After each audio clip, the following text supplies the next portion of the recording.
custodios. ¿Cuántos recuerdan los que estuvieron presentes la semana pasada?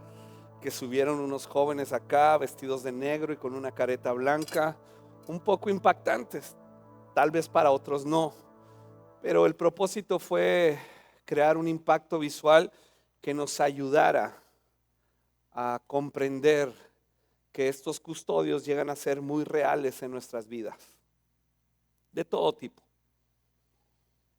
Iniciamos hablando sobre la buena voluntad de Dios. En Primera de Pedro capítulo 1 verso 3 dice que toda la alabanza sea para Dios, el Padre de nuestro Señor Jesucristo. Es por su gran misericordia que hemos nacido de nuevo. Porque Dios levantó a Jesucristo de los muertos, ahora vivimos con gran expectación y tenemos una herencia que no tiene precio. No hay con qué pagar la iglesia. Dios nos la da por gracia y la recibimos en fe. Es una herencia que está reservada para ustedes. Y Reina Valera dice reservada en los cielos. La versión bíblica de Reina Valera de 1960 dice está reservada en los cielos. Y explicamos un poco a qué se refiere. Reservada en los cielos no significa que va a cumplirse o vamos a disfrutar de esa herencia cuando estemos en el cielo. Significa que el custodio de esa herencia es Dios. Dios la tiene custodiada y el diablo no la puede tocar. Es para ti, es para tu casa la promesa. Y esta herencia es pura y sin mancha. No es una herencia con un motivo oculto de parte de Dios. Es pura, no tiene mancha y no puede cambiar ni deteriorarse. Por lo mismo, Pedro continúa diciendo en su primera carta, como bebés recién nacidos, deseen con ganas. ¿Veniste con ganas? Sí. Deseen con ganas la leche espiritual pura para que crezcan a una experiencia plena de la salvación. Hay una plenitud en nuestra salvación, hay una plenitud en nuestra herencia. Esa plenitud se experimenta a pesar de circunstancias difíciles en la vida.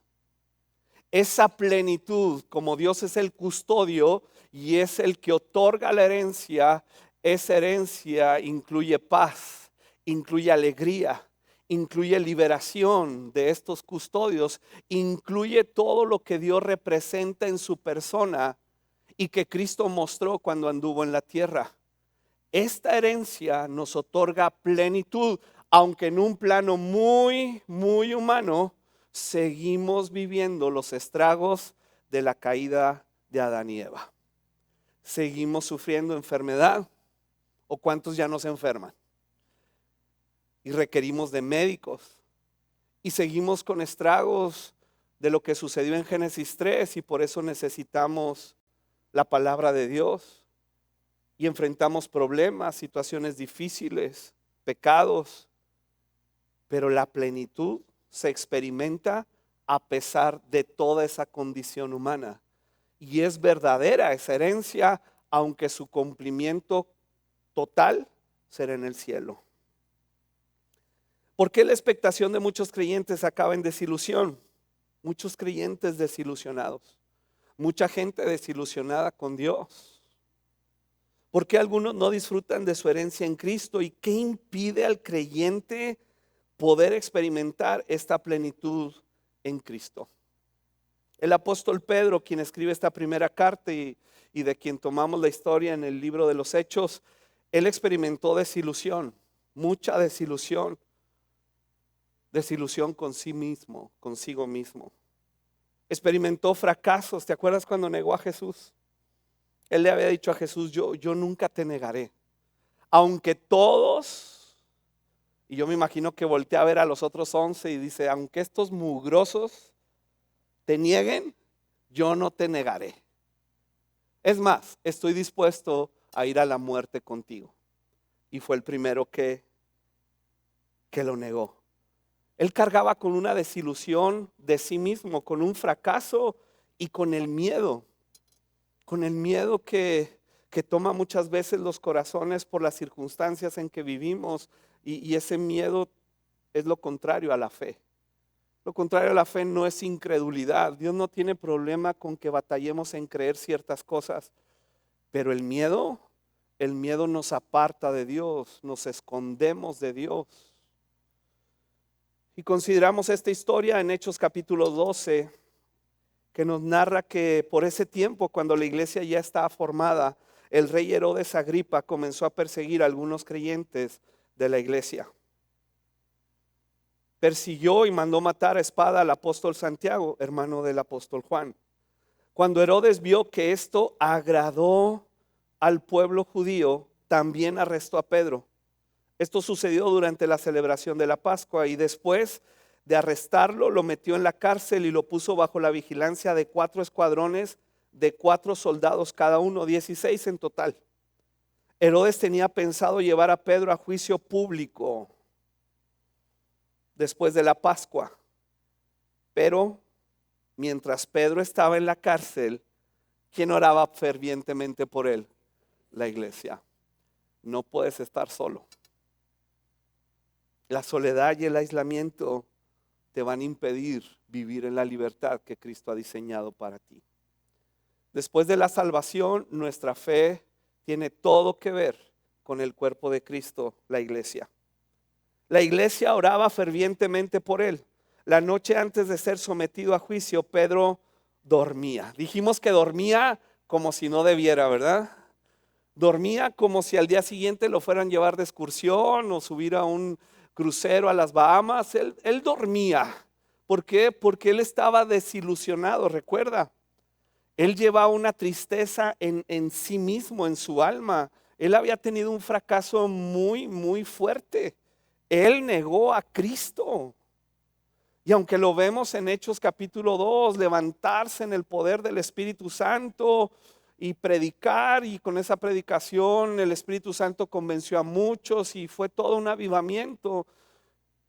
En ese momento él cargaba dentro de sí una tristeza y él dormía. Pues ya estoy arrestado, mataron a Jacobo, pues seguramente a Santiago, perdón, seguramente me van a matar a mí, pues ya mejor morir.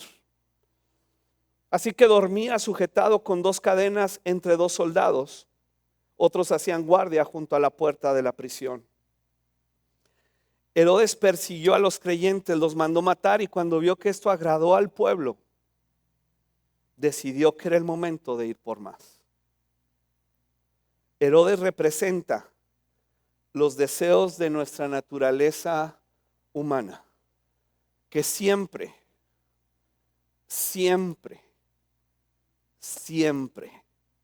estos deseos de nuestra naturaleza humana perseguirán los deseos y planes del Espíritu Santo en nuestras vidas. El Espíritu Santo tiene deseos. El Espíritu Santo es una persona divina. No es un fluir de Dios. No es algo raro que viene y nos hace hacer cosas raras. El Espíritu Santo no invalida nuestra voluntad ni nuestra capacidad de comprender y razonar. Al contrario, la afirma. Y el Espíritu Santo tiene deseos. Tiene deseos para tu vida, para tu familia. Deseos de bien. Por eso el Señor Jesucristo le dijo a sus discípulos: les conviene que yo me vaya, porque cuando venga el Espíritu Santo, Él desde adentro se revelará a ustedes y les mostrará quién realmente yo soy y cuál es mi voluntad para sus vidas. Pero nuestra carne no quiere. A nuestra carne no le agrada. Así que persigue estos deseos del Espíritu Santo. Y por eso la Escritura nos dice en el Nuevo Testamento que estos deseos de nuestra naturaleza humana entristecen al Espíritu Santo. Lo entristecen. Porque al resistirlo, lo menospreciamos. Y entonces Él, dice la Escritura, que se va apagando Pablo le dice a los efesios, no apaguen al Espíritu Santo, quiere decir no lo entristezcan, no lo resistan. Y el extremo de esto dice la Biblia que es blasfemar contra el Espíritu Santo. Que yo en lo personal no conozco a una persona que haya blasfemado contra el Espíritu Santo. Alguien no creyente puede decir alguna estupidez de la persona del Espíritu Santo, pero en su ignorancia no lo toma Dios como una blasfemia. La blasfemia tiene que venir de alguien consciente que conoce al Espíritu Santo y lo ofende, y eso es muy difícil. El único ejemplo que vemos en el Nuevo Testamento es precisamente de Judas, pero ese es otro tema. Entonces, esta persecución tiene como estrategia, escúcheme, esta persecución de los deseos de nuestra carne contra los deseos y la persona del Espíritu Santo que vive en nosotros, tiene como estrategia la asignación de custodios con el fin de impedirnos experimentar plenitud de la rica herencia en Cristo. Esta es la estrategia. ¿Cómo es que persigue mi carne a los deseos del Espíritu Santo en mi vida? Nos custodia. Nuestra carne, vamos a ver en un momento cómo empieza a desarrollar a estos custodios de desilusión, de ira, de tristeza, de vanidad, de inmoralidad, y no nos permiten salir. Custodios que han estado ahí acompañándonos, algunos de nosotros desde muy pequeños, por experiencias que hemos tenido, por traumas, frustraciones, complejos con los que crecimos y la formación religiosa que tuvimos, familiar o académica. Y se van haciendo fortalezas en nuestras vidas que nos impide salir y experimentar la buena voluntad de Dios. ¿Cómo se forman estos custodios? ¿Cómo llegan a nuestras vidas? Segunda de Corintios capítulo 10 creo que es muy revelador para hacernos comprender esto. Dice Pablo a los corintios, somos humanos. ¿Cuántos humanos hay acá? Todos, ¿verdad? Estoy en el lugar correcto. Somos humanos, pero no luchamos como lo hacen los humanos. Pero sí luchamos. Somos humanos, no luchamos como lo hacen los humanos, pero sí hay una lucha. Hay una lucha encarnizada. Hay una lucha por tu vida y por tu alma, por tu matrimonio y por tus hijos. Hay una lucha terrible. El diablo viene para matar, robar y destruir. Cristo ha venido para tener vida y vida en abundancia. Y entonces el apóstol Pablo nos está indicando eso y ahonda en este tema en Romanos capítulo 7 y capítulo 8, donde está esta lucha, esta batalla. Por eso también le dice a Timoteo, pelea la buena batalla de la fe. Pero ¿cómo la vas a pelear? ¿Como los humanos? ¿Con estrategias de nuestra naturaleza humana, carnal? ¿O con las armas que nos otorga Dios a través del Espíritu Santo? Luchamos usando las armas poderosas de Dios, no las del mundo. Entonces, ni luchamos con la estrategia de nuestra naturaleza humana, tampoco con las armas que nos otorga el mundo. Y luchamos para derribar las fortalezas del razonamiento humano. Razonamiento humano. Para destruir argumentos, hay una versión que dice especulaciones. Destruir argumentos falsos. Destruimos todo obstáculo de arrogancia. Estos obstáculos de arrogancia impiden que la gente conozca a Dios. Capturamos los pensamientos rebeldes y enseñamos a las personas a obedecer a Cristo. Entonces, aquí pusimos una línea de cómo se van formando estos custodios, que también llama a Pablo fortalezas del razonamiento humano. E inicia, ponemos la primera, inicia con la rebeldía. Por eso al final del texto dice, enseñamos a las personas a obedecer a Cristo. ¿Por qué? Porque perdóneme que se lo diga, a usted y yo somos rebeldes. ¿Cuántos humanos hay acá? Usted es rebelde. No, usted es rebelde. No, yo no batallo con la rebeldía. No. Corazón. Esto ofende a mi yo religioso. No, hermano, no diga eso. No lo declare. Pues si la Biblia lo enseña.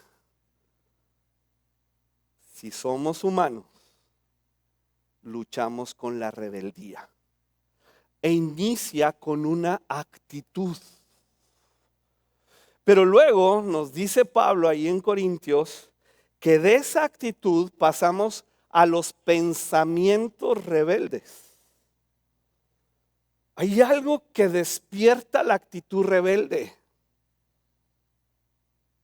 Y luego viene el pensamiento rebelde. Después, dice Pablo, viene la arrogancia. Que ya son las acciones. Empieza con la actitud, luego con un pensamiento y luego la acción, que lo llama arrogancia. Y luego continúa con los argumentos. Estos argumentos o especulaciones que hablan de la autojustificación. Es que lo hice por esto y por lo otro. Y termina con la fortaleza, con esos muros. Nos mete en esa cárcel y nos custodia, porque esa fortaleza del razonamiento humano ya está hablando de valores y creencias, de la cultura personal de vida, de mi cosmovisión de Dios, de lo que ha formado en mi interior el cómo yo veo a Dios, cómo me veo a mí mismo y cómo veo a las demás personas. Ya es una fortaleza. Así pienso, así soy, así creo. Vamos a desmenuzar esto. ¿Cuántos seres humanos hay acá? Estamos bien, pues. La rebeldía, queridos seres humanos, se origina con el engaño que nos impide conocer a Dios. ¿Dónde se origina? Con un engaño que nos nubla el razonamiento para conocer al verdadero Dios. En varias ocasiones en el Antiguo Testamento, Dios a través de los profetas le está diciendo a su pueblo de aquellos que fabrican vendas mágicas para tapar los ojos del razonamiento humano, de la expresión divina que se conecta con nuestro espíritu y nuestra mente para darnos a conocer el verdadero Dios. Entonces, este engaño, y todo inició en Génesis 3, este engaño nos impide conocer a Dios. Dice Génesis 3:1, la serpiente era el más astuto de todos los animales salvajes que el Señor Dios había hecho. Y cierto día, cualquier día de estos, mujer, de veras Dios les dijo que no deben de comer del fruto de ninguno de los árboles del huerto. De veras no pueden comer. O sea, Dios los quiere matar de hambre. No puedes disfrutar la vida. No puedes disfrutar del amor, no puedes disfrutar de la riqueza. ¿De veras Dios dijo que no puedes? ¿Que eres como un robot o un títere controlado, manipulado? ¿De veras? ¿De veras? Desafortunadamente, la conversación continuó. Pero ahí debió haberse detenido la conversación. No debió haber conversación.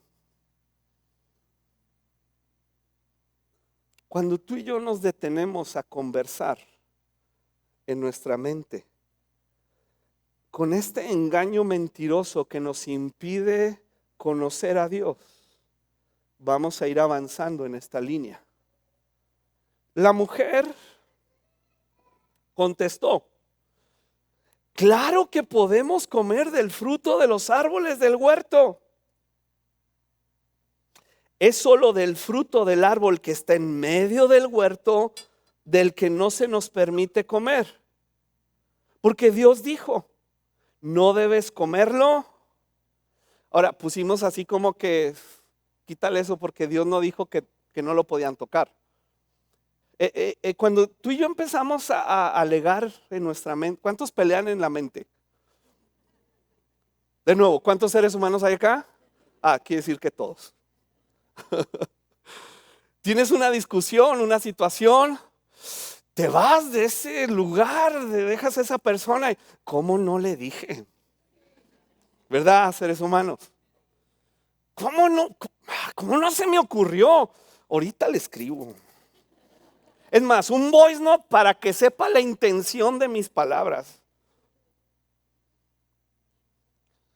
Ni siquiera tocarlos, dijo Eva.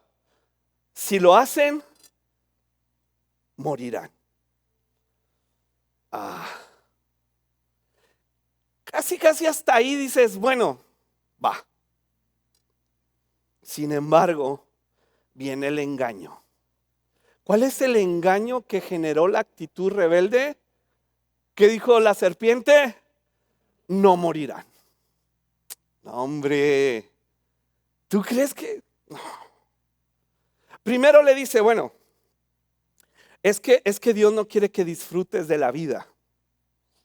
Es que Dios tiene un motivo oculto que no te ha querido compartir y revelar para que seas feliz y disfrutes.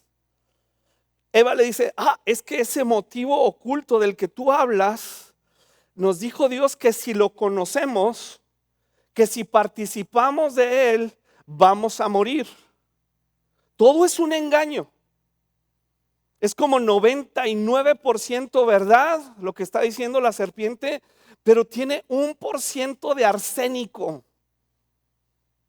que mata. Y entonces dice, no morirán. No va a pasar nada. Respondió la serpiente, porque Dios sabe que en cuanto coman del fruto se les abrirán los ojos y serán como. Pero nosotros ¿qué somos? ¿Somos Dios o seres humanos? Seres humanos. Wow. Entonces puedo ir al siguiente nivel de conocimiento que me haga como Dios. Así casi como los Avengers, así con superpoderes. Cuando me enojo me puedo convertir en Hulk. ¿Puedo ser tan fuerte como Thor? No, pues sí me agrada la idea. ¿Qué te puedo decir? No lo había pensado, fíjate. Serán como Dios con conocimiento del bien y del mal. Y la mujer quedó. Tiene razón. No lo había pensado. Y no falta el loco que dice, y Dios me reveló. La serpiente te reveló. Porque jamás llegarás a ser como Dios. El engaño que genera la actitud rebelde siempre tendrá dos elementos. Nos mantendrá en la ignorancia de los atributos de Dios y de sus intenciones. Este engaño va diseñado para que tú no conozcas a Dios. Ese custodio se llama ignorancia. se llama apatía, se llama indolencia. Y nos dice, no es necesario estudiar la palabra de Dios. No es necesario comprender los atributos de Dios que lo definen en su ser como Dios para yo comprender la diferencia entre Dios y ser humano. Dios, ser humano. La serpiente le dijo, Dios no es bueno. Y el segundo elemento es que el engaño nos hará creer que podemos competir con Dios siendo mejor Dios que Él para nosotros mismos. Y ahí es donde la religión tiene mucho que ver. Ahí es donde el razonamiento humano tiene todo que ver. Completamente. Tú puedes ser tu propio Dios. No tienes límites. Decláralo. Decrétalo. Pero yo no soy Dios. De una verdad bíblica sacamos un argumento mentiroso que tiene la finalidad de hacernos creer que yo soy como Dios. Yo no soy Dios. Jesús dijo, apartados de mí, ustedes no pueden hacer nada. ¿Por qué? Porque tú eres ser humano, creado a mi imagen y semejanza, pero tú nunca vas a ser Dios. Ese engaño en cuanto a los atributos de Dios y que podemos ser como Dios, nos lleva al pensamiento rebelde. La mujer quedó convencida y entonces vio que el árbol era hermoso y su fruto parecía como bien gacho, terrible, desabrido, ¿no? Se veía como, hijo, es que está bien rico. Se ve delicioso. Y este es el pensamiento. Quiso la sabiduría que le daría. Quiso la sabiduría de Dios. De nuevo, una verdad bíblica donde nos dice la escritura que tenemos la mente de Cristo, pero a nivel humano, no a nivel Dios. Y a nivel humano está hablando de la regeneración de mis pensamientos a través de la palabra de Dios. Pero no tengo superpoderes. Es que lo voy a pensar, lo voy a visualizar y se va a cumplir.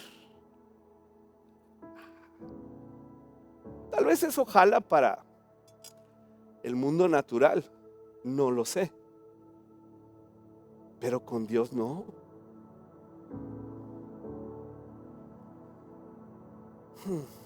Luego vienen las acciones de arrogancia. Una vez que el engaño me pega, que esa actitud ya está sembrada en mí, da el pensamiento, y el pensamiento trae las acciones de arrogancia. Así que la mujer tomó del fruto y se lo comió. ¡Qué arrogancia!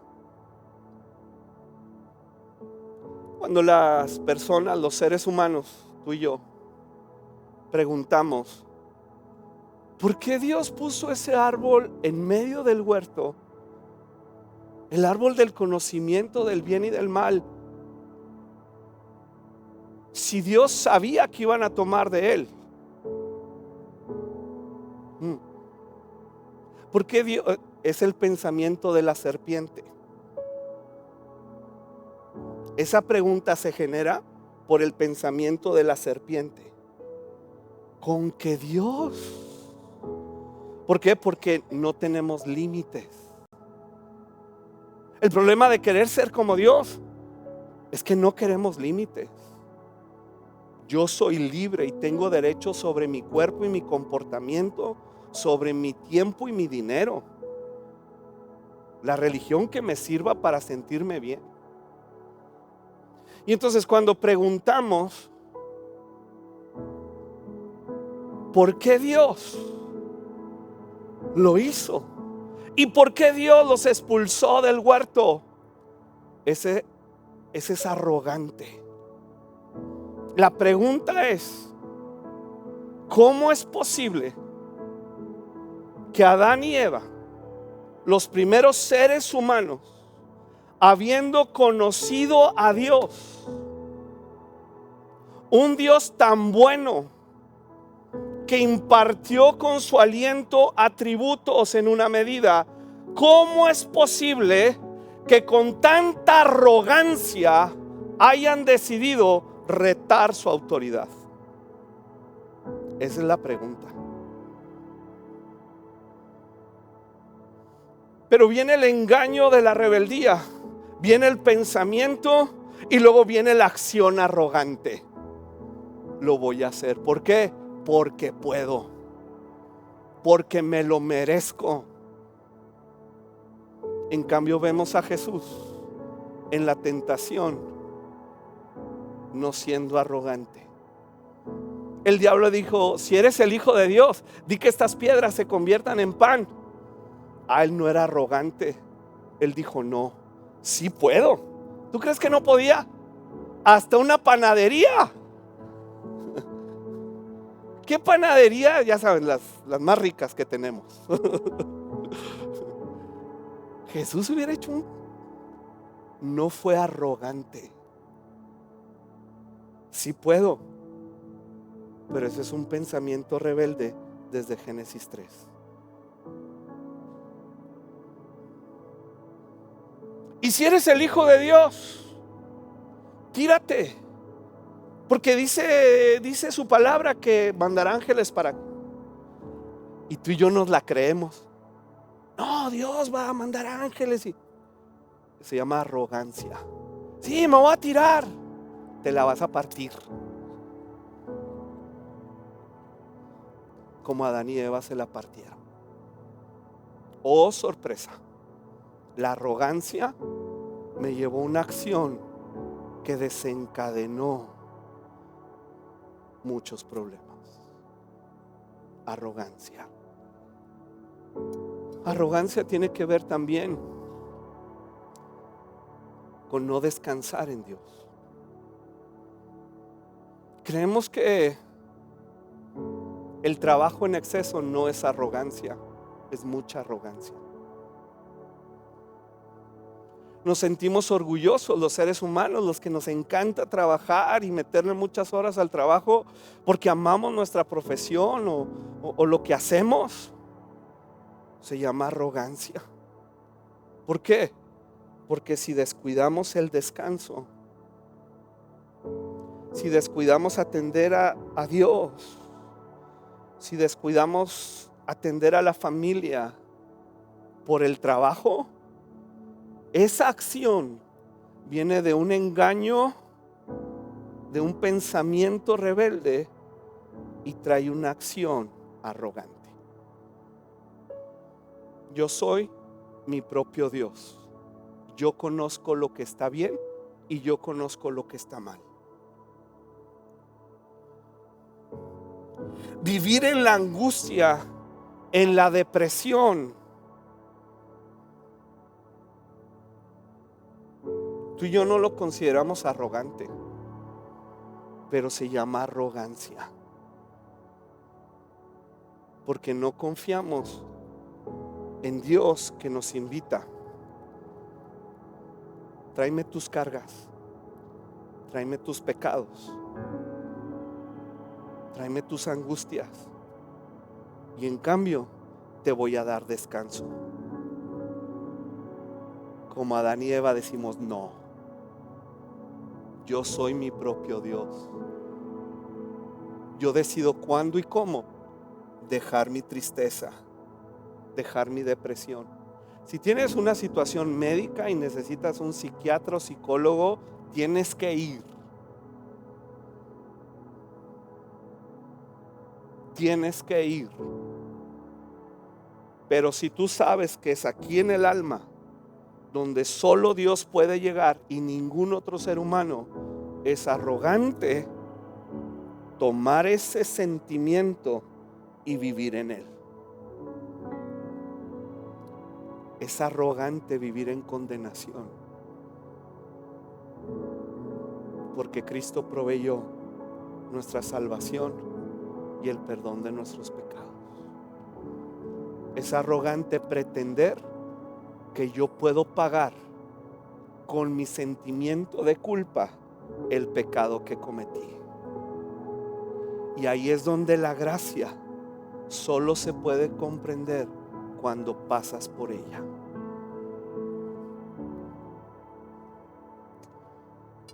Y termina. Vamos terminando. Vienen los argumentos falsos, la especulación que justifica nuestras acciones. En ese momento se les abrieron los ojos y de pronto sintieron mucha vergüenza. Después de la arrogancia viene la vergüenza. Entonces cosieron hojas de higuera para cubrirse cuando soplaba la brisa fresca de la tarde. El hombre y su esposa oyeron al Señor Dios caminando por el huerto. Así que, ¿qué hicieron? Nos escondemos de Dios. Esos son los argumentos falsos y la especulación, porque nosotros, al desconocer quién es Dios en sus atributos, especulamos. Es que yo creo que Dios. Es que a mí me dijeron que Dios. Pero conozco a Dios. Estoy especulando de lo que Él es y lo que Él dice. Estoy interpretando bien su palabra, o son cosas a las que yo llego bajo conclusiones por mi formación. Ellos especularon. Tenemos que escondernos de Dios, porque la serpiente nos dijo que Dios oculta algo. Entonces Dios ya lo llamó al hombre. ¿Dónde estás? ¿Por qué especulas? ¿Por qué te escondes? ¿Por qué tienes argumentos de mi persona y de lo que yo voy a hacer que no son correctos?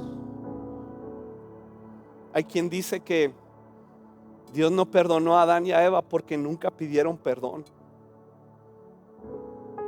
Como vienen de una actitud arrogante y ahora especulan que Dios no los va a perdonar, ¿qué hacen ellos? No piden perdón. Se esconden de Dios. Pero Dios, no sé qué has escuchado tú de esta historia, pero Dios sí los perdona. Sí los perdona. Hay una consecuencia, pero sí los perdona. Ahí los perdona. ¿Cómo, Luis? Mata un animal. Mata a un animalito. Derrama la sangre de ese animal. El primer sacrificio que Dios hace para perdonar a un ser humano, proyectando hacia futuro al Cordero de Dios, a Jesucristo. Sí los perdonó, aunque nunca pidieron perdón, porque especulaban que Dios no los iba a perdonar. Recibieron una consecuencia, pero recibieron ahí mismo el perdón y la promesa del Mesías. La religión insiste sistemáticamente en la maldición. Quien quiera vivir en eso, que se lo coma con chocolate. Yo leo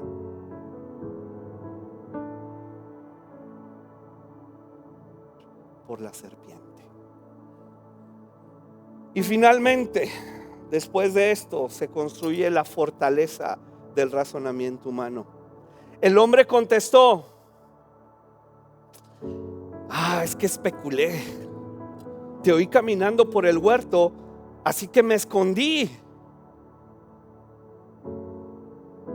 y viene la mayor fortaleza y custodio de nuestras vidas. Porque porque yo tengo mucho miedo. ¿Qué es lo contrario a la fe? El miedo. No es incredulidad. De nuevo, Dios puede lidiar con las cosas en las que yo batallo para creerle. Él no tiene problema.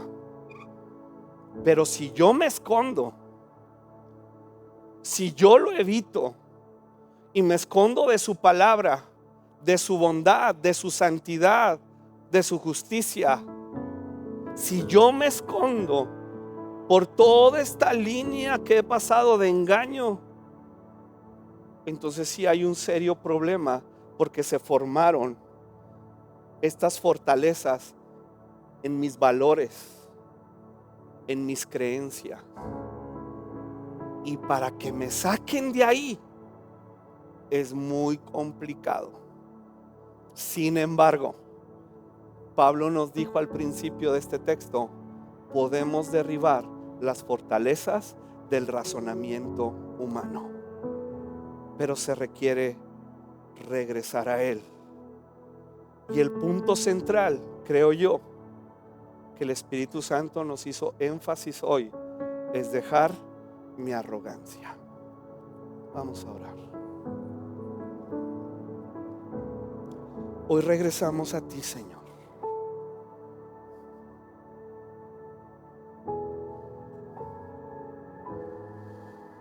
Hoy regresamos a ti. Otra vez y otra vez y otra vez y otra vez y otra vez. Porque alejados de ti nada podemos hacer.